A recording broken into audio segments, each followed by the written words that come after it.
Our first reading today, the first letter of Peter, left a very timely reminder to all of us, and that is to grow in grace.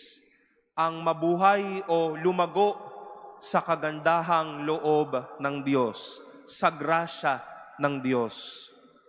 And he was telling his audience that although you may have done this of any sort of preparations for all of us or for you to enter everlasting life, you are also to prepare yourself for the coming of God's kingdom by growing in grace.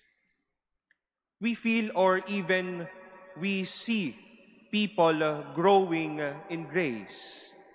And maybe to cite some, we encounter people who are optimistic, hardworking, patient, a person who is a good receiver of both good commendations or recommendations, people who are prayerful, honest, and many more traits or values that we can all see.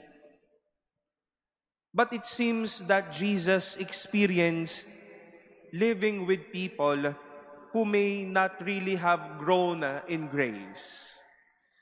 We've heard the parties of the Pharisees and the Herodians approaching him to ensnare him in speech, para siluhin o hanapin sa kanyang pagsasalita si Jesus.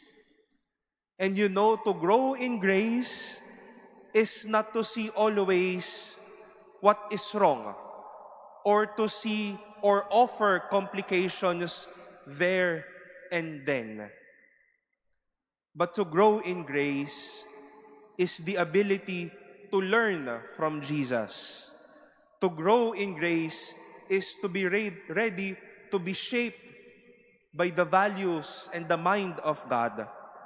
To grow in grace is to be ready to be formed and to be informed. And it is our hope, my dear brothers and sisters, that we see ourselves growing in grace and also see the fruits of growing in grace. To grow in grace, baka po panahon na ito para muli tayong matuto sa Diyos. To grow in grace is this moment, para panahon bumalik muli sa mga turo ng Diyos. To grow in grace, baka panahon ito para huwag magmataas o maging mas mataas pa sa Diyos. To grow in grace, let there be that capacity at least to be broken and to be a student of God once again. If we will not grow in grace, we may fall into the trap of always seeing the bad, of wanting the destruction of others, of wanting not to grow in grace, and maybe to let our petty opinions and even will to be done rather than God. Mararamdaman naman po natin kung hindi na tayo lumalago sa kagandahang loob at grasya ng Diyos. Kung tayo na din mismo ang nangsisilo na, ang nangsisira ng tao, ang nagbabali ng katotohanan at madalas wala nang nakikitang maganda sa buhay na ito. Growing in grace is not measured through numbers, but through the values that we live.